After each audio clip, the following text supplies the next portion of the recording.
Ladies and gentlemen, welcome back to the Digital Tiny Room.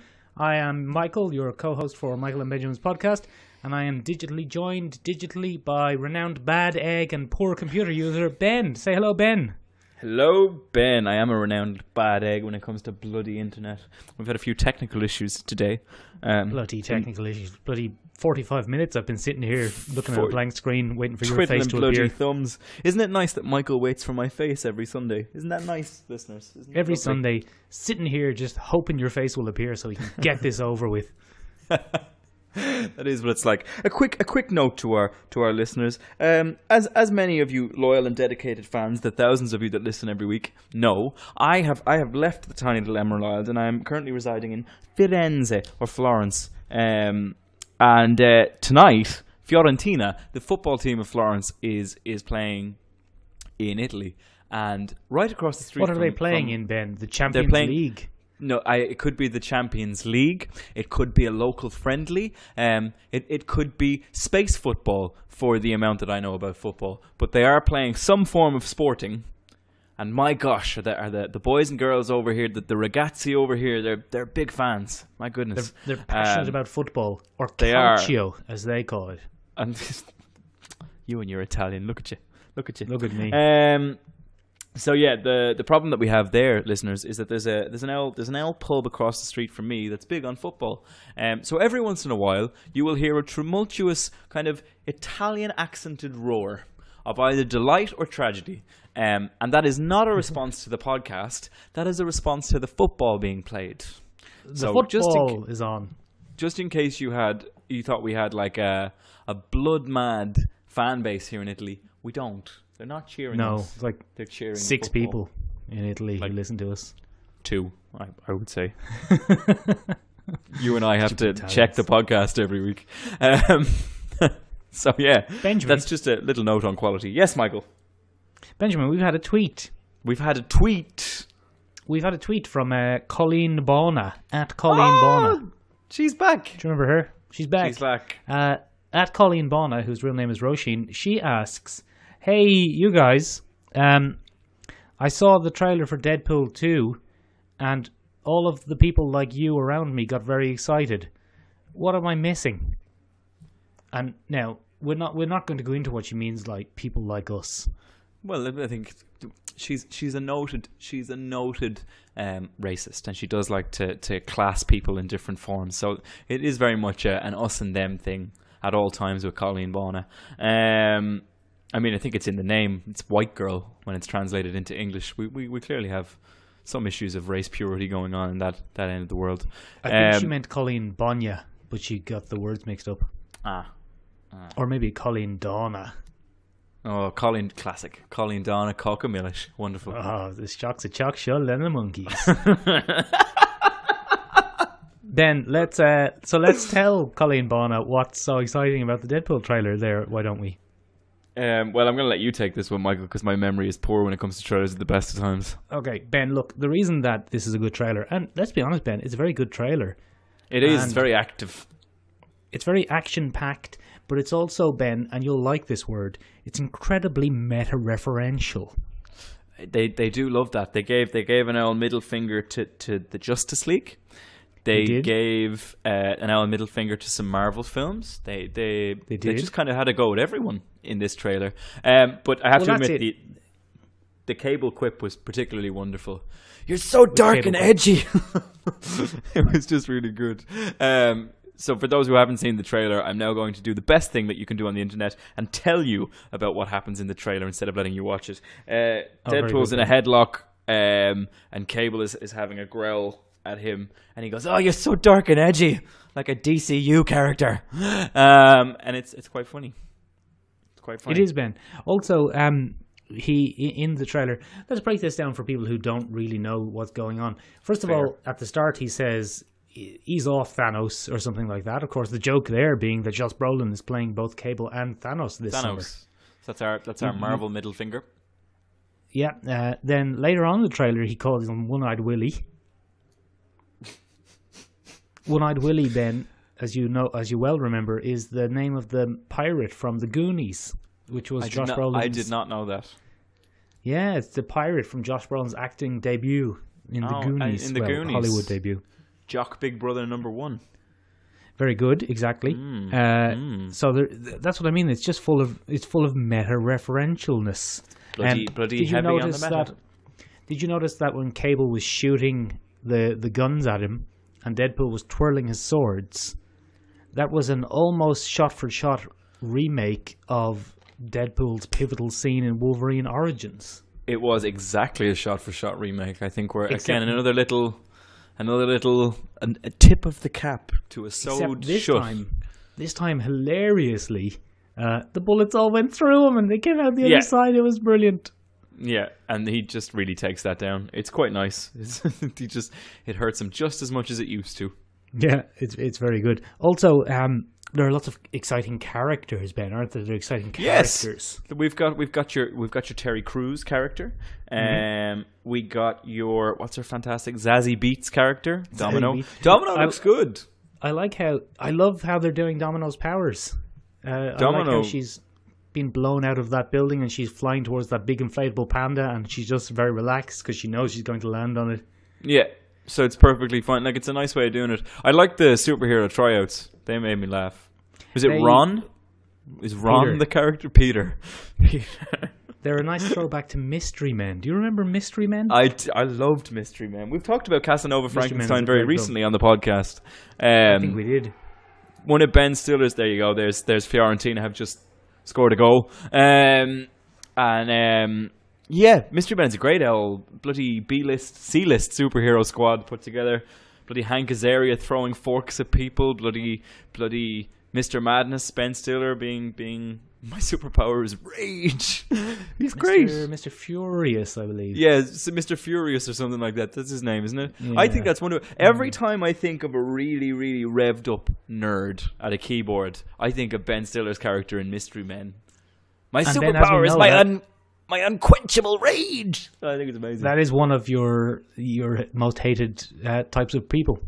Yes, I turn into one when I'm combating that type of person. Which is hilarious. Which is hilarious. It's an ironic tragedy that I've yet to realise about myself. Then, Ben, there are also a couple of pretty obscure characters who are getting their first shot on the big screen. Shatterstar. Shatterstar is so niche. I know. He's one of the most ridiculous backstories in comics history. He belongs to Mojo World, doesn't he? He's one of the Mojo World. Yeah, he's a genetically engineered, superhuman, super sexy sword guy. Yeah, and he's classic Leafield. He's got tiny some knee pads, loads of pouches, some tiny feet, lots of pouches, some big fuck off swords, impractical double swords. He's a bit sassy. Then Mojo did you notice? Sorry, go on. No, you go on.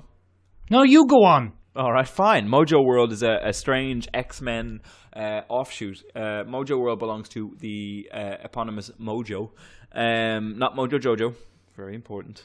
And Mojo, it kind of runs Mojo World as a strange mutant butchering facility. He upgrades and kind of enhances humans to combat mutants and uses mutants in blood sports. I don't imagine that we'll be seeing any of Mojoverse in this. I think Shatterstar will just be a mutant. Yeah, he's just going to be a mutant. But it was just kind of an interesting kind of look into all of that. Did you see the new Phase 4 lineup, Michael? Speaking of odd... you haven't seen the lineup for the new phase of Marvel movies? Are you sure it's real? Yeah. Phase... hang on, let me find it here. Well, you find that, and I'm going to keep spinning my wheels. Yeah, you keep spinning your wheels about the old Deadpool trailer. Did you notice Bill Skarsgård's character? I didn't see... Is he in it?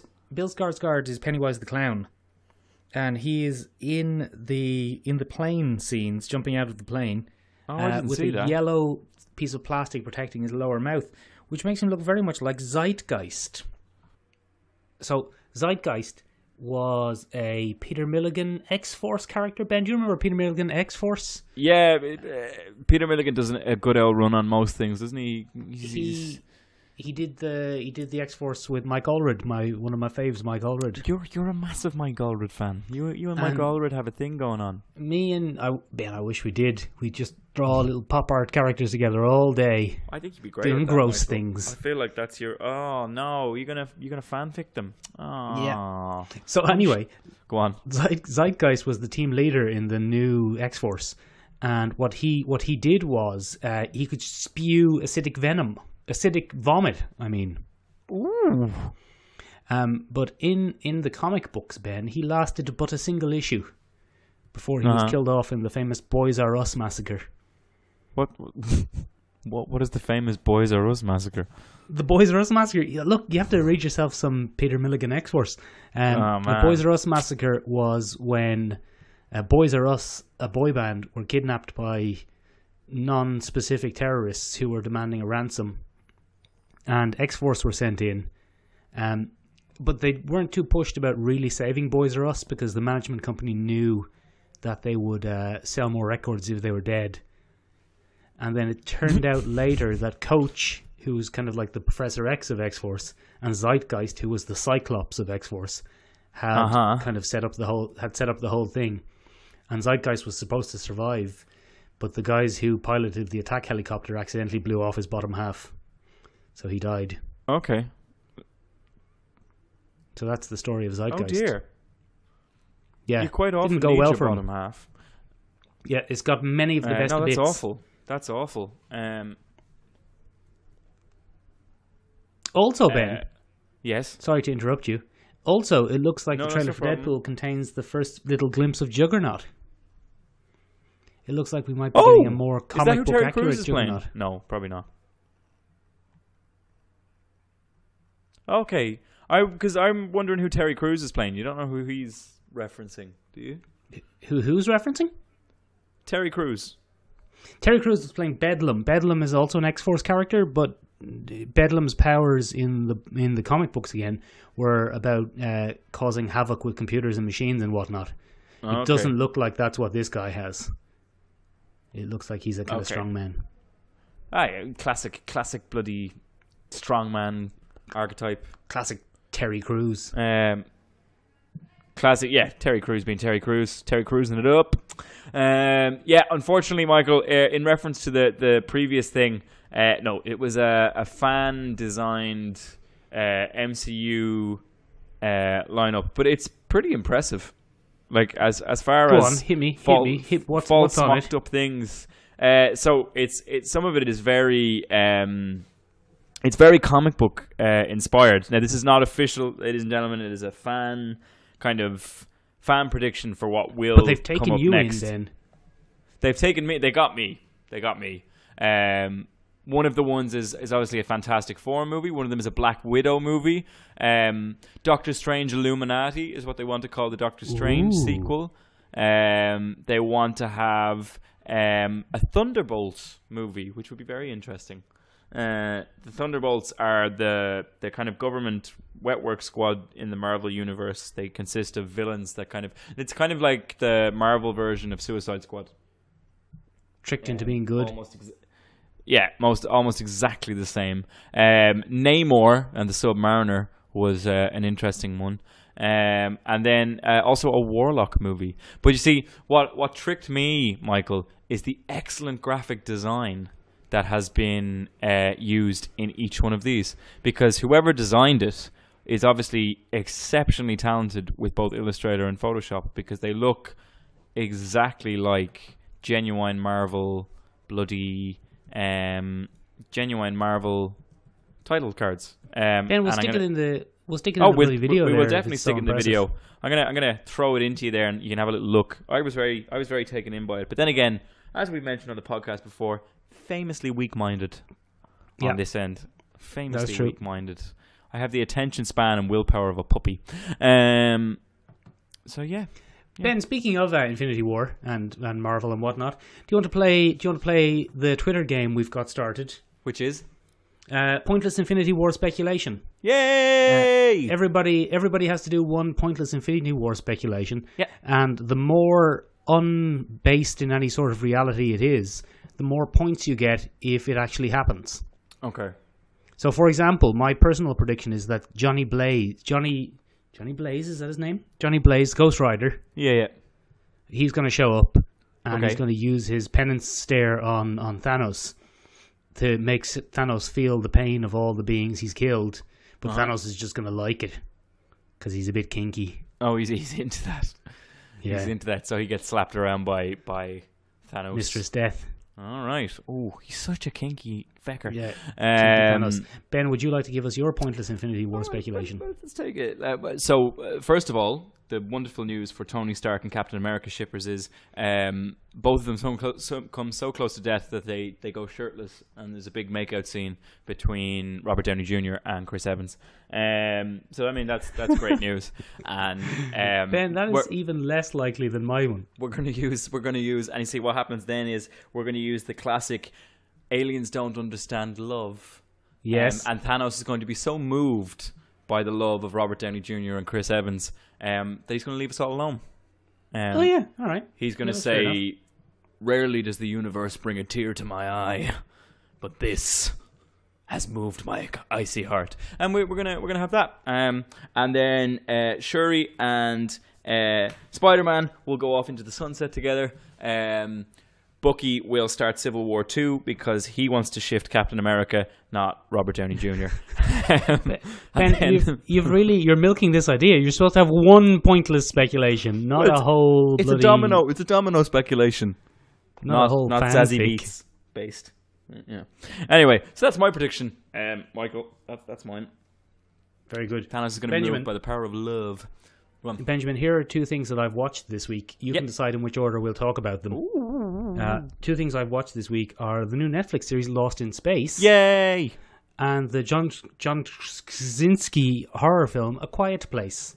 Ooh, well, let's do Quiet Place first because Lost in Space is an odd one. Quiet Place. Let's Quiet Place it up. They can hear you, Ben. The best thing about A Quiet Place was I went to see it in the cinema, Ben. Ooh. And a family sat down beside me, a mother and 3 children, all under 10. Oh, no. So I stood up and said, whoa, am I in the right place here? I assume I've made a mistake and I'm in the wrong cinema. I'm going to see Paddington 2 again. But I didn't. I went out, I checked, I was in the right cinema. And then at the start, we were in, this is not product based, we're not being paid, but I was in View Cinema. And View Cinema seemed to have Mark Strong doing their announcements. Oh, that's kind of cool. So Mark Strong comes on in the... It is pretty cool. Mark Strong comes on in the darkness and goes, "You're about to watch A Quiet Place. Remember, no loud noises. Oh, that's good. No mobile phones. If they can't hear you, they can't hunt you." And the 3 kids went, "Ah!" Oh, and then the mother stood up and walked the 3 of them out. I don't know if she realized they were in the wrong cinema or if she really wanted to see it and was going to try and get away with it. She had mistakenly bought the wrong fucking... Oh, yeah, man. I don't know. I don't know what was going on. But Ben, it's quite good. I went to see it with my lady friend, and my lady friend is not a big horror fan. She has seen most horror films from under the cover of her own hair. If I had long hair, I would do the same. But she actually watched most of this. I wouldn't really call it a horror. It's a very... I mean, it is a horror, but it's a very kind of innovative family action drama horror. But horror is the 4th thing in that list. Yeah. It's not the game changer that we've been led to believe, but it is very good and it makes use of sound very, very well. Very well. Look, I would strongly recommend it, Ben. Okay, I'll try, and I'd say it'll probably be in the Odeon at some point. I'll Ben, pop along. Here's the great thing about it. Go see it in Italian, it won't make any difference. Oh yeah, because there's not that much bloody dialogue, is there? There's almost no dialogue. Oh, what a great film. And what dialogue there is in it, you'll pick up from context anyway. Fair enough. I tell you what I like about that John Krasinski good egg. Vehemently fought to cast a deaf actress as his daughter. Yeah, well, I think it adds a lot to it having a kind of native speaker of sign language. It was really interesting because he worked quite closely with that actress and her mother, to work out how he could convey her world. And apparently when you look at certain shots from her angle, it's as silent as it would be if you were deaf. As in, when the focus is on her, it's completely silent. When the focus is on other characters, you can still hear the ambient noise. Just nobody talks. But when the focus is on her, it's dead silent. Yeah, and in that way, it just seems really interesting to me. Another good thing was, once the terrified kids left, I watched it in a very respectful cinema. So everyone kind of behaved. Oh, wonderful. There wasn't much rustling. There were no mobile phones. There wasn't even any screaming or shrieking or laughing like you usually get at horror films. Oh, excellent! It's very good. I think why my lady friend liked it, and I don't want to put words in her mouth, Ben, but what she liked about it was that there were no jump scares really per se. Yeah, because they were telegraphed. Well, there's just no jump scares. There's no shrieking violins and there's a cat in the wardrobe. None of that nonsense. None of that rubbish. Yeah, that's good. Very good. Lost in Space, Ben. Have you seen it? Have you any interest in seeing it? No, I have no real interest in. I think this is another bloody nostalgia currency fucking project where we're cashing in on something that people grew up with, and we're just going to reboot it and chuck it around. Lost in Space was originally out in the 70s? 70s? 60s. 60s. Jesus. Yeah, a lot of people who grew up with Lost in Space don't give a shit about Netflix. Yeah. I don't think they're the people who are going to be watching it. Yeah. They've changed it quite a bit, though. It's not the family drama it used to be. It's a bloody Rixie business kind of gig, no? No, well, it is kind of a little bit. It's tonally and visually and look and feel, it's very like Star Trek Discovery. Because it's Netflix. It's the same production team, basically, I assume. Yeah. I don't know. I haven't done any research. What is this, a podcast? But it looks and feels like the new Star Trek in a lot of ways. It's like a companion piece to the Star Trek. Oh, okay. Interesting. How's the robot? The robot's cool. It's like a typical science fiction space robot. Very modern science fiction space robot. Yeah, we'll have some of that then. That's good. There's a bit of mystery behind its origins. It's it's good. It's well acted. There's a bit of even though they have a family, they've managed to squeeze a bit of racial diversity in, which was interesting at first. You have to have that now. Which was, you do. Well, I think that's only fair. No, I'm not saying it's a bad thing. They've done the racial diversity in a very neat way, which I didn't see coming. The first episode, I was thinking, what's going on here? Why is this a racially diverse family? How has this happened? Is that what you say in real life when you see that, Michael? Because we might have to have a chat. Ben, I live in Ireland. I have never seen a racially diverse family. I've never seen a brother and sister who had even remotely different skin colours. Stop that. Ireland is becoming a very racially diverse place. Keep over. Yes, it is. It's certainly in a few years we'll see that almost all the time. But it's quite a new phenomena here.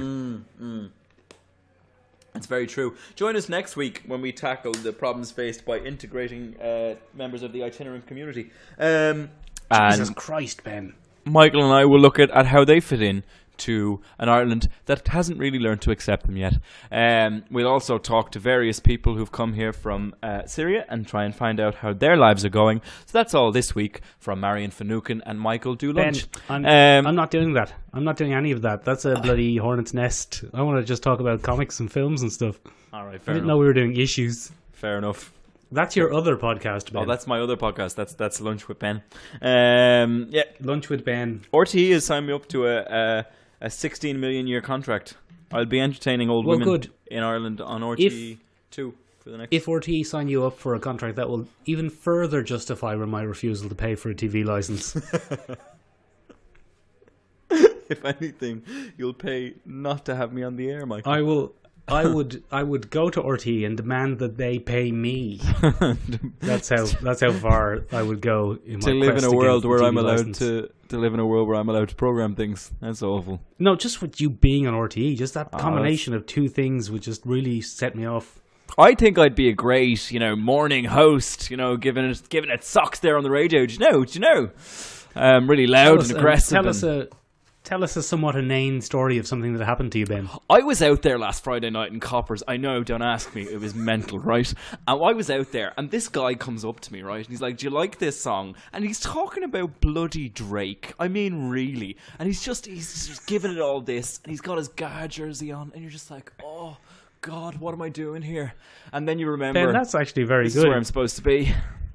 Yeah, Ben, that's very good. I think a bit niche. I think probably only about a third of our listeners are going to have any idea why that was remotely amusing. But still, it was good. I think I did it quite well. Don't mean to toot my own horn there, but yeah, not too shabby. We're moving on. Go on. Let's get on with it. Benjamin. Yes. This week we're talking about a topic. Oh, a topic. What topic will we talk about? A topic very close to your heart. Oh. Yeah, it's your lungs. My lungs. Oh, we're talking about my lungs. No, because they're very close to your heart. I got why you did it. I really want to talk about my lungs. It was a good gag. Ben. Yeah. What even is Rick and Morty? Rick and Morty. Rick and Morty. Okay, I won't do it. Right. Okay. Look. No, because this is the 1 week. This is the 1 week when we're going to relax somewhat the Rick and Morty voice embargo. Oh, you think you're special because you're relaxing the rules? No, hold on. No, hold on a minute. Give it over. We're relaxing the embargo somewhat for appropriate moments, not just the whole thing. Are you sure, Morty? What happens if I don't do that, Morty? Is there a punishment, Morty? Well, there's very little I can physically do to you as you are across the continent. Because I'm safe.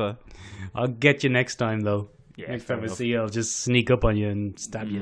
You'll get me. Anyway, what even is Rick and Morty? Rick and Morty is an animated television show that has been greenlit by Adult Swim, a wonderful network that specializes in adult-themed animation. And it aired December 2nd, 2013, so it's quite a recent phenomenon. Although that's 5 years. That's 5 years. Yeah, 4.5. 5 years. Wow, it seems like a lot less. So anyway, well, Ben, it's only been on air for 3 of those 5 years. That's true, because it does take a long-loathed break in between each season. And I think we'll come back to that because I think that actually does a little bit of damage. So to the overall thing. So the first season aired over 2 years, 2013 to 2014. That'll happen when you do an L. December 2nd premiere start, yeah. And that had 11 episodes. And then from there, season 2 premiered in 2015 on July 26th. And that had another 10 episodes. So we reduced by one. Yeah. And then we had another one in 2017. So a little bit of gap on each one, and that aired on April 1st, 2017. And you'll recall that was quite unannounced, and they just started dropping the episodes as a little marketing. They dropped the episode on April Fool's Day, of course. That was very good. The pilot episode, the Szechuan sauce episode. Yes. Gotta get that Szechuan sauce, Morty!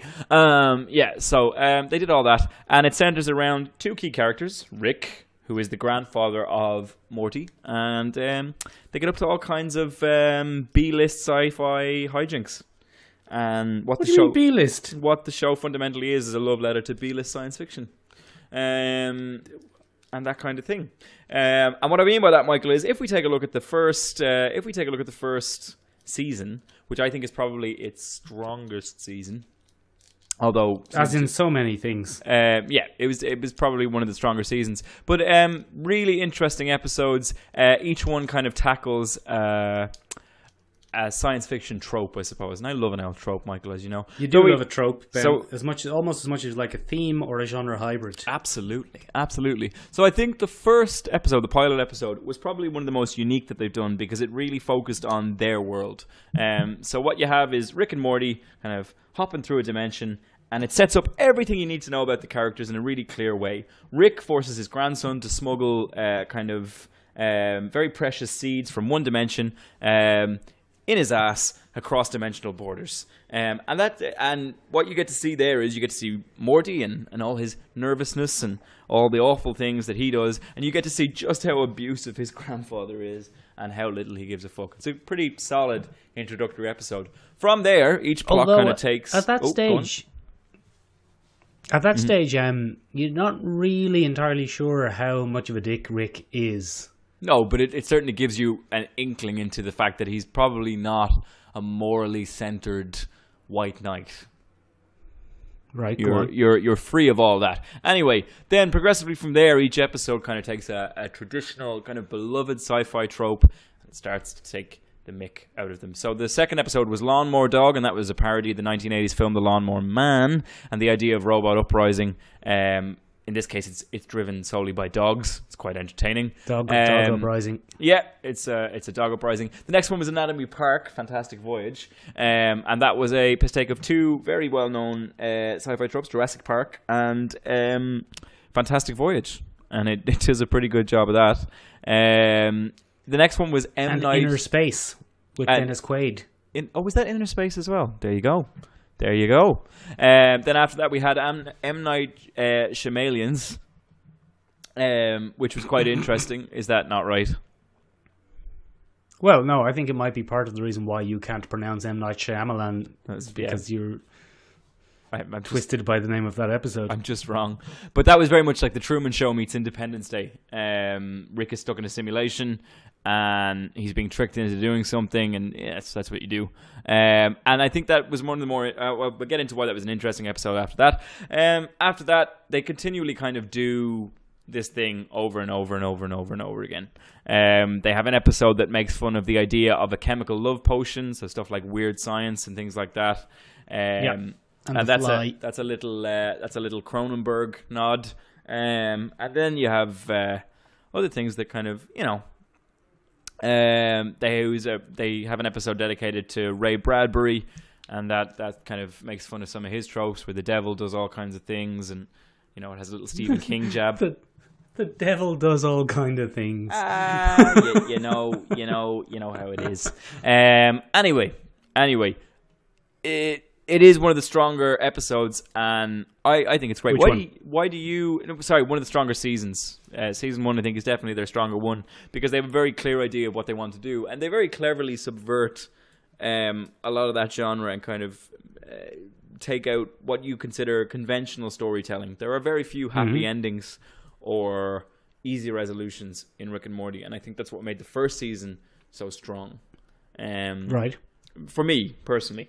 How about yourself, Michael? What do you like about it? Ben, it's just fart jokes. That's what I like about it. Fair enough. Can't argue with that, Mike. So you wouldn't say, Michael, that it speaks to your intellect, or it kind of resonates with the deep, tortured philosopher that you've always been. And finally, there's a show that makes you feel that somebody gets you. You wouldn't say any of that? No, definitely not. Oh, well, Star Trek does that. Oh, okay. Well, that's good, Michael, because that makes you significantly different from the majority of the Rick and Morty fan base. Oh, good, Ben. Yeah. Ben, look, speaking as a recovered scientist, it is nice to see a show that considers what it's doing in science. In a lot of ways, actually, it reminds me of Lost in Space. One of the things that really struck me in Lost in Space when I was watching it last week was the constant kind of... It's kind of science-ish. People often confuse science and trivia. And a lot of the time in Lost in Space, the characters show they're really smart and really scientific by just knowing a trivial fact. Okay, so it's a subtle intelligence. And no, well, I think in a lot of ways the Rick and Morty... What am I really saying here? What am I really saying? The Michael Leonard podcast. Consider what I'm saying here. Am I ignoring Rick and Morty and just talking about Lost in Space? I think I might be. Yeah, forget what I said there. That was more of a criticism of Lost in Space. It is nice to see a kind of considered approach to science and scientific principles and scientific philosophy as such in a TV show. A lot of TV shows that have, let's say, multiple universes, don't really ever consider what that would mean for the characters. like a lot of times in your Star Treks and your Stargates and your various other star programs, a character will die and be replaced by a version of themselves from another dimension. Famously, it happened with Harry Kim in Star Trek Voyager. Okay. And he had a bit of an existential crisis about it for a little while of, oh, my universe is wiped out and now I'm in this universe and I'm the only one from my universe in this universe. But it was all forgotten about 2 weeks later. He's Harry Kim. Classic. And, you know, they touch on the idea, but that idea is really hammered home in Rick and Morty. Yeah, no, that's like the Cronenberg episode. The Cronenberg episode, Love Potion number 9 is what it's called. That drives that one fairly bloody hardcore.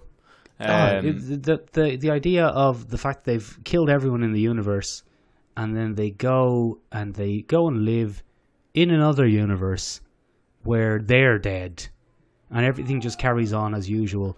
It was one of the best moments of TV writing I think I've ever seen. The Fiorentina fans agree with you. They were like, oh yeah, that was good. Florence agrees with you. But I thought that was one of the best bits of TV writing ever. Just really considering the trauma that Morty went through. To do that. Even 2 years later, he still references it. Yeah, he keeps it up. That's the thing. It's consistently, their universe is consistently philosophically horrific. Which is kind of really interesting. I think one of the more interesting episodes in the later seasons is where they travel back to that dimension. Right, yeah. Do you remember that episode? And he meets his former sister, mother, and father, who have survived Cronenberging. Or no, they don't survive Cronen. What did they survive? No, they do. They survive. Yeah, they don't get changed. Yeah, they don't get changed. But that's kind of horrific because they've been left to deal with this universe that really isn't their fault at all. And I think one of the more interesting episodes is how calmly Morty has to deal with that situation.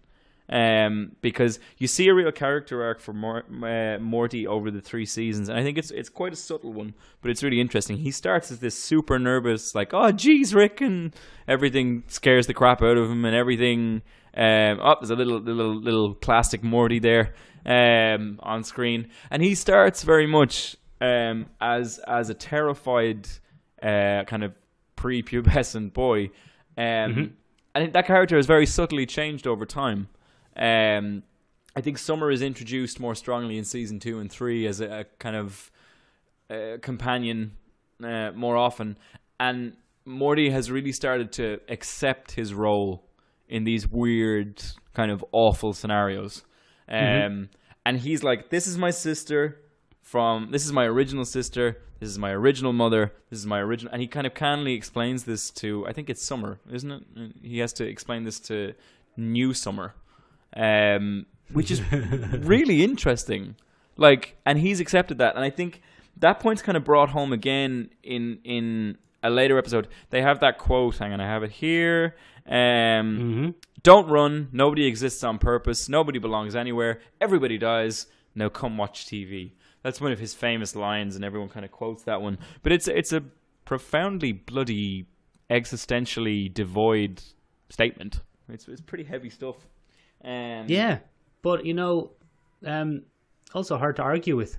It is hard to argue with, and that's because fundamentally in that show, that concept of an absurd universe is very strongly it's very strongly built around that concept that there is no value in the universe. Yeah, well, you know, Ben, if you were like Rick and did discover that there was an infinite multiverse with infinite possibilities, it is genuinely true that things don't matter in that universe. Yeah, morality does tend to skew somewhat in that case. But I think, you know, they brought that element even stronger. I think what makes the Rick of Earth, hang on, I think it's here it is. Where is it? C-137.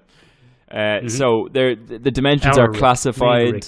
Yeah, the Rick that the series centers around is unique among other Ricks. And he's quite recognized as that because there are an infinite amount of shush, Florence. It's very loud outside my window. I just shushed Florence. They probably won't like that. You can't shush Florence. They'll ignore you. And I think the most interesting thing there is there are obviously multiple Ricks from multiple universes. Infinite Ricks. Yeah, and most Ricks have chosen to band together because they feel safer in a larger group. The Rick that we follow, C-137 Rick, is completely outside of that system, and not only that, despises that system. Because this Rick is recognized as a very emotional Rick. And I think what makes Rick such an interesting character, the Rick that we follow, such an interesting character, is that he is stuck between this very emotional human Rick and the super scientist that he is. And that actually causes all kinds of strange impulses in him. I think he's quite suicidal and hedonistic because he's suffering most of the time, which makes him a really fascinating character. I mean, that's touched on a bunch of times in the series. You have the famous near suicide scene where he's going to blast his own head off, and the only reason he doesn't is because he passes out and falls underneath the beam of the laser. Is that the one where after he's done that, at the same time we see Jerry just using the weed whacker, having a great time? Yeah, out in the garden. And it's there are these moments of sheer juxtaposition. I'm going to plug myself here, Michael. I wrote an essay a couple of years ago based exactly on that. And there's a really strong quote that's given when we talk about genius. And there's a famous historian in France called Jacques Barsoun, which is very difficult to say normally. And he has a great quote that says, "Only a great mind that is overthrown yields tragedy." And it's a pretty strong quote. It's very, very artsy-fartsy, but it's a good quote. And Rick has suffered a massive loss in this universe. Ben, I have a similar quote for you. Oh, go on. This is a quote from Joe Theismann, who's an American football guy. And he said, "Nobody in football should be called a genius. A genius is a guy like Norman Einstein."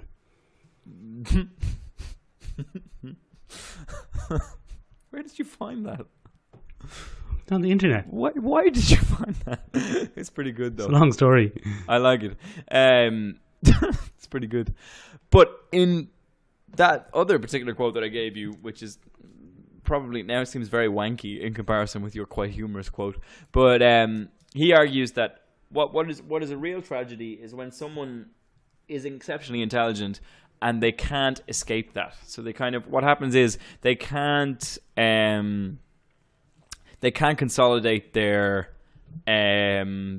human side and their human wants, needs, and desires, so a partner, a wife, a child, whatever, with this drive that they have to discover and learn and experiment. And what happens is these two things clash consistently, and it ruins the men that do it. And I think one of the great things, men or women, you're absolutely right. But mostly men. But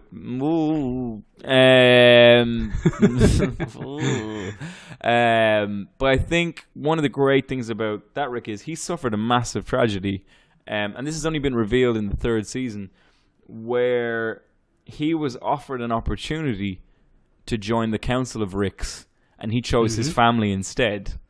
And in response to this, the Council of Ricks tries to destroy him. Bad eggs. And I think he kind of plays that off as a huge false scenario that he's concocted to do this. But I think that element of his backstory is true. And he warped everything else. So? I think that's why, because it's always hinted at that his wife died in some horrible way, and he was left to raise Beth.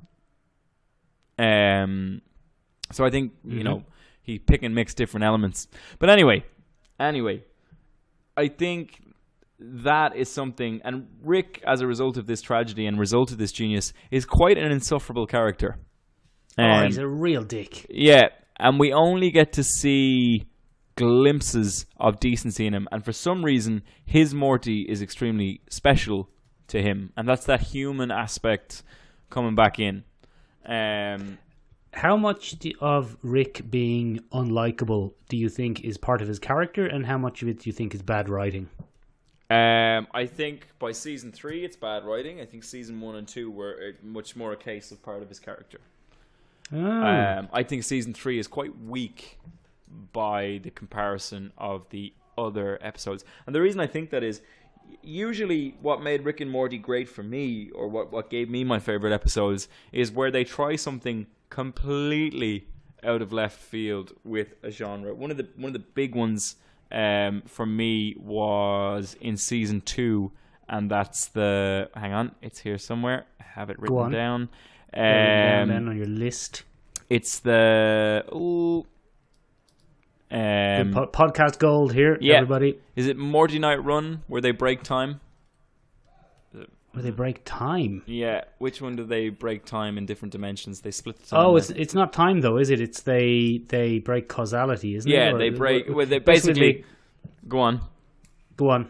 Go on. It's they take the concept of Schrodinger's cat, Mm-hmm. and they expand it into an entire episode, Go on. where Morty's indecision and Summer's indecision causes a rift in the universe. But what happens with multi-dimensions is you have the multiverse theory, which is every decision that is made has two possible outcomes, the positive or the negative, and each time that decision is made, it expands a brand new universe. And that's Schrodinger's cat. Schrodinger's cat is a cat that may or may not eat poison inside a box, and you can't possibly know until you open the box. Doesn't eat poison, Ben. Is it not you poison a cat? Is that not you offer it poison food? Yeah, but no, you don't offer it poison food. There's gas, and the gas is radioactive decay.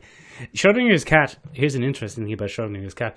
Schrodinger, the scientist and philosopher Schrodinger, he proposed Schrodinger's cat as an example of the wrong way of understanding quantum mechanics, that you can't understand it on a macro level. So Schrodinger's cat, the original thought experiment, is actually a kind of mockery of that concept, but that's irrelevant. Oh, and every single pseudo-intellectual on the planet quotes it for fun. A lot of people then take it as a serious thought experiment, but it wasn't a serious thought experiment. It was a thing designed to point out the absurdity of trying to think of quantum events on a macro level. And I think that's, interestingly enough, I would say, having heard your explanation, that adds an extra layer to that particular episode, because Rick constantly tries to do that. Or it doesn't try. Rick constantly recognizes the silliness of what he's doing. Right. And I think what makes him an interesting character and what prevents him from becoming completely dull and amoral is that he's constantly pulled back to looking after Summer and Morty. Right. And it seems to be less so about Summer and more so about Morty, because Summer, he left the original Summer that he had behind, but he kept the original Morty. Even if that was the original Summer, how knows how many dimensions he'd been in before he reached that one? We don't know what he's gone through. And I think what really made that episode great for me is eventually it takes place on about 40 different split screens. Yeah, it's great. And when you think about the time and storyboarding and effort that had to go into that, that's madness. That's insane. Like that's an impressive episode. And I think that's what made season 1 and 2 so good. And then I think Interdimensional Cable 1 was a great episode where you have all these tropes of films and movies, and they were just able to make fun of every single one of them at will. Is two brothers and they've got a real strong bond, and then there's cats. There's a cat. Yeah.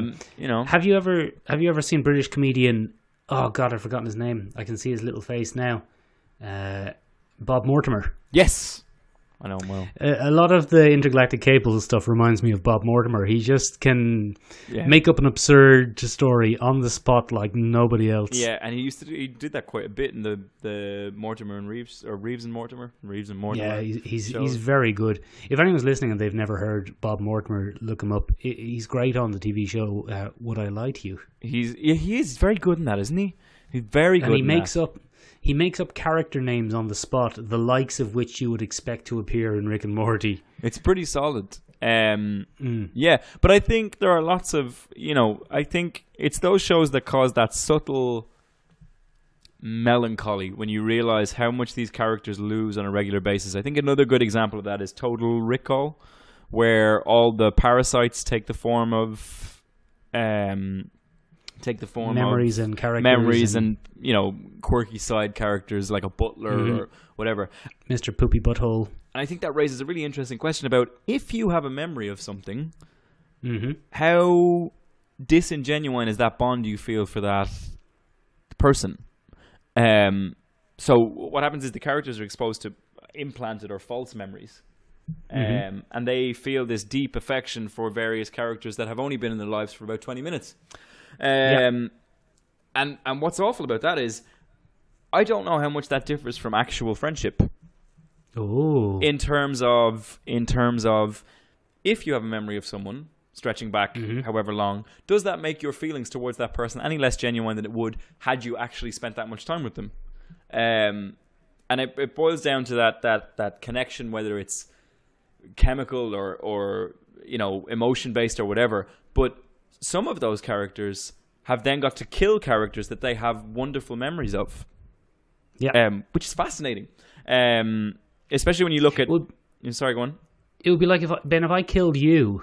Yes. Would I realize that the last 45 episodes of this podcast had just been my imagination and I'd imagined them all in the last 10 minutes? These 45 episodes of the podcast are in your imagination, and I have no idea why you keep turning on your computer and talking to thin air. But yeah, that's fine. I don't mind being a figment of your imagination. You're a pigment of my imagination. Pigment of your... What shade am I? I'm curious. Burnt umber. Oh, burnt umber. Get in. Classy. The best pigments. Yeah, but someone I feel really strongly for in that episode is Jerry. Jerry has a whole bloody love arc with a gay love arc with one of the parasites, and then he is clearly happier in that relationship than he has been with Beth in many years. And but then he has to kill him. Like that's... Yeah, but he's only a pigment of his imagination. I understand that, but when you think about it on a purely emotional level, that memory is no less real than a memory he's made with his family. But it shows you how easy it should be to kill people then. If the only thing that brings you connected to them is memories. See, that's interesting though, isn't it? No, it's not interesting. It's worrying. Now I'm thinking about killing people. Oh no. Oh, shoot. No. All right, we're going to take a pause on the thing. I'm going to ring the authorities, and we're going to sort all that out. Don't worry, Michael. Help is on the way. Be cool. Ben, we've got very little time left. Go on anyway. What do you like? What episodes do you like, Michael? Well, I already mentioned there I really like the Cronenberg episode. It's one of my favorite episodes. I really, really like the Rick Lantis. Oh, that was good because it had nothing to do with Rick and Morty. Of C-137. Yeah, it's just the Rick and Morty, the different Mortys on the space station was just a fantastic episode. That was an amazing episode. Like many kind of world-building episodes in shows, not ideal for someone who's just new to the show. That's not what you would show someone if you're saying, here, check this show out. It's great, watch this. That's a build-up. That's fan service in a great way. The Cronenberg episode would be a good one to show people who are new to the series. That lets you know everything that you need. Exactly. Episodes I wasn't that fond of though. I didn't really like the Avengers one. What were they called? I can't remember what they were called, to be honest. One of my you almost stumbled on it a little earlier. Sorry, I've gone negative here, but I think we've been too positive for the rest of the podcast. That's all right. One of the negatives, and you stumbled on it earlier by calling Summer his companion, is the Rick as Doctor Who kind of thing. Which they mention themselves in one episode, or Rick even mentions himself. He's unlike Doctor Who up in this bitch or something. Yeah, because he does that. I don't like an infallible, undefeatable hero. Yeah, and that's one of the episodes that really highlighted that for me was start of season 3. Start of season 3 takes all the hard work they've put into that character and chucks it out the window because he beats them. There's never any doubt that Rick is going to win. At least there wasn't for me. There wasn't for me because he beats the big government thing and he topples the government. And then the worst part of that was the logic of, that was my plan all along, that's why I got caught. And my plan was to topple the government. And I think that kind of ruined it because at the end of the previous season 2, he had to make a huge decision to choose his family or his own instinct. And he chose his family. And that was brilliantly built up at the end of that episode because what did you do wrong? And he says everything. And that's amazing. And that was an amazing episode, and it was a real culmination of his character. They had been building all this pathos and this misery that he clearly lives with all the time.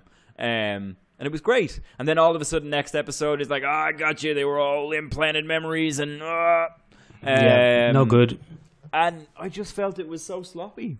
And I think really, really what's happened here is they are trying to write the next season for the really hardcore fans that love Rick.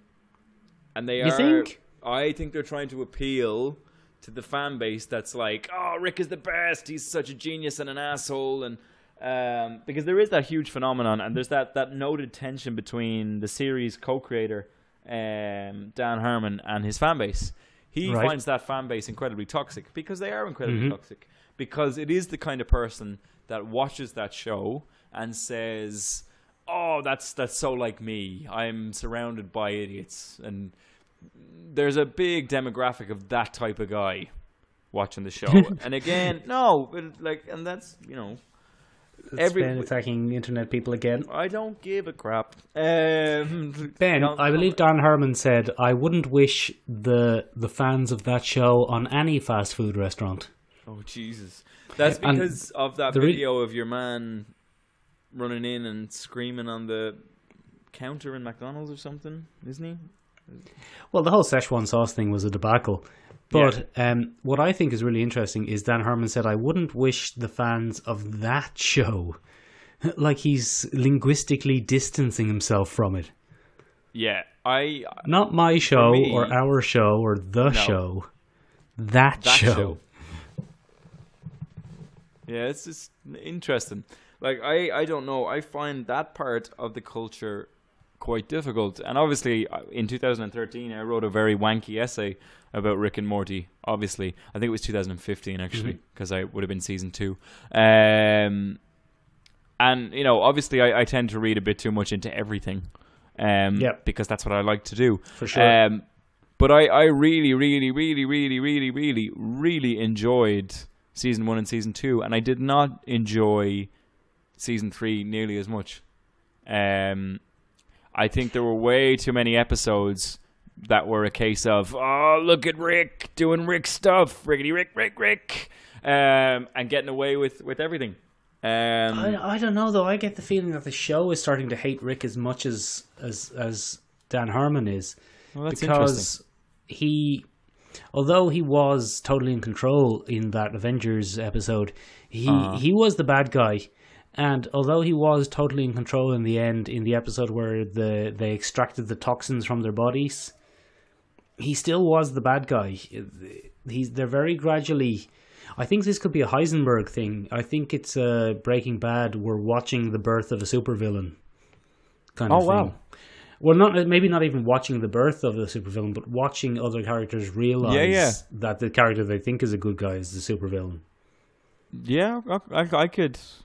That's interesting, because so hopefully they'll wrap up the season by killing Rick. Because the Vindicators, that's what they were called, by the way. The Avengers. That's what they were called. Well done. Vindicators. That's interesting because he's the villain in that as well. Oh, that's what I'm talking about. He's like he's very clearly the villain. He murders all of them. Mm-hmm. All of them. Now they weren't great eggs. No, but they didn't deserve to be murdered. Yeah, some of them did. Well, to be fair. But the one who deserved to be murdered the most kind of got away with it. Yeah. I'm sure she'll come back at some point and they'll toss her. And you gotta love a Chris Pratt piss take that dies in a very horrible way. That was.